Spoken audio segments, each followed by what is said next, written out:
అందరికీ నమస్కారం. కూన్సెట్ శ్రీనివాస్ ఛానల్ స్వాగతం. ఫస్ట్ టైం చూసినప్పుడు సబ్స్క్రైబ్ చేసుకొని బెల్ సింబల్ ప్రెస్ చేయండి. ప్రతిసారి అవసరం లేదు, ఫస్ట్ టైమే అయితేనే సరిపోతుంది. అలాగే 1500 పైగా వీడియోలు ఉన్నాయి, అవి చూస్తే మీకు ఒక అవగాహన వస్తుంది. ఏదో కామెంట్ పెడేస్తున్నాము, ఆయన ఏదో చెప్పేస్తున్నాడు అనుకుంటున్నారు, కానీ కామెంట్ పెట్టడం కరెక్ట్ కాదు. కామెంట్ పెడితే మీకు వచ్చిన సమాచారం కంటే మన వీడియో చూస్తే వచ్చిన సమాచారం అనేటువంటి చాలా ఎక్కువ ఉంటుంది.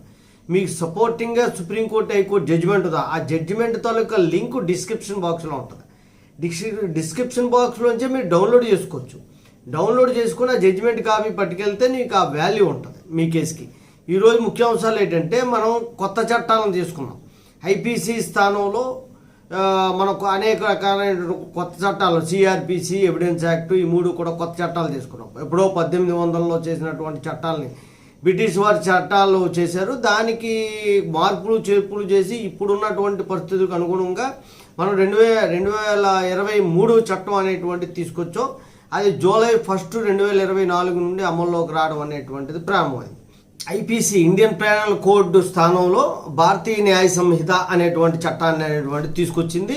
అది జూలై 1, 2024 నుండి అమల్లోకి వచ్చింది. అయితే దీని గురించి ఇప్పుడు ఎందుకు ప్రస్తావన అంటే, దీంట్లో కొన్ని సెక్షన్లు ఉన్నాయి, అవి కొద్దిగా ఇబ్బందికరంగా ఉంటుంది. అందులో ఓ సెక్షన్ ఏదైతే ఉందో 69 సెక్షన్ 69 అనేటువంటిది చాలా ప్రమాదకరమైన చట్టం. అది పురుషులకి ఇంకా ఇబ్బందికరమైన చట్టం అని చెప్పేసి న్యాయ నిపుణులు చెప్తున్నారు. ఎందుకు ఏంటి అన్న విషయం చెప్తాను. ఒక కొత్త చట్టాన్ని తీసుకొచ్చేటప్పుడు అనేక విషయాలను పరిగణనలో తీసుకోవాలి ఇప్పటికే. ఎందుకంటే 498 కానీ, ఎంసీలు కానీ, డీవీసీలు కానీ, అలాగే రేప్ కేసులు కానీ, అటెంప్ట్ టు రేపులు కేసు, ఇవన్నీ కూడా, అలాగే ఈ పోక్సో యాక్ట్ కానీ, ఇవన్నీ చాలా మిస్యూజ్ అవుతున్నాయి. అలాగే ఒకే వర్గానికి విపరీతమైనటువంటి చట్టాలు సెక్షన్లో పెట్టడం వల్ల ఒక వర్గంతో వల్ల ఇంకొక వర్గాన్ని వేధింపులు జరిగేటువంటి అవకాశం ఉంటుందని చాలామంది న్యాయ నిపుణులే చెప్తున్నారు. ఎందుకంటే ఈ సెక్షన్ తాలూకా ప్రభావం ఏంటంటే, సెక్షన్ 69 ఏంటంటే, ప్రేమించి మోసం చేశారు, నన్ను పెళ్లి చేసుకుంటానని ప్రేమించి మోసం చేశాడు అని కానీ కేసు పెడితే 10 సంవత్సరాలు జైలు శిక్ష పడుతుంది ఈ సెక్షన్ ప్రకారం. ఒకవేళ ఉద్యోగం ఇప్పిస్తానని, లేదా ప్రమోషన్ ఇప్పిస్తానని, లేదంటే ప్రేమించి పెళ్లి చేసుకుంటానని కానీ ఒక మహిళని కానీ లొంగ తీసుకున్నట్లయితే అతనికి 10 సంవత్సరాలు జైలు శిక్ష.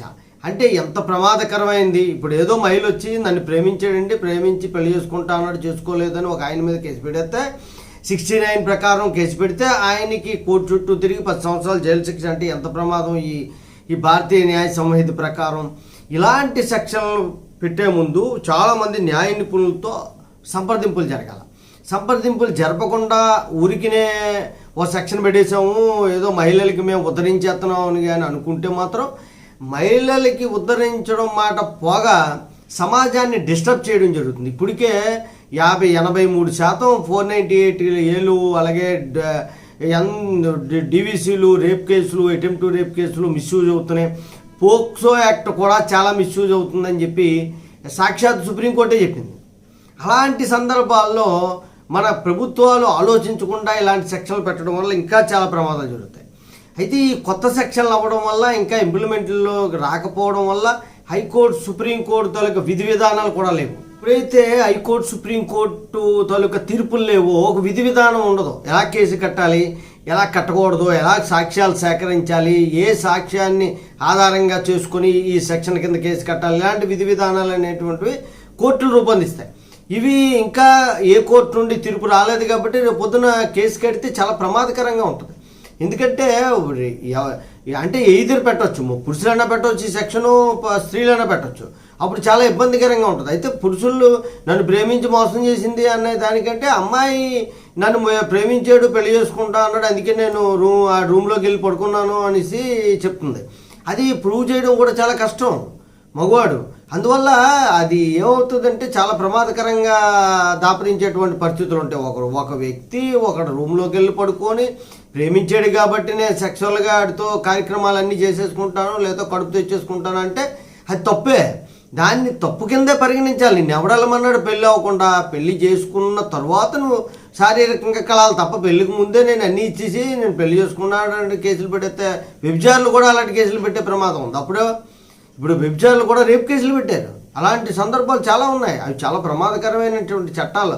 చట్టాలు తీసుకొచ్చేటప్పుడు నిపుణులతో సంప్రదించకుండా ఏదో మేము కొత్త యాక్ట్లు తీసుకొచ్చామని చెప్పేసి ప్రభుత్వాలు తీసుకొచ్చే కానీ ఐపీసీ స్థానంలో నేను ఇండియన్ ప్యానల్ కోర్టుకి భారతీయ న్యాయ సమితి అనే 4 సంస్కృత పదాలు అనేవి చేసి తీసుకొచ్చారు. అవి అడిగి అర్థం అవ్వలేదు.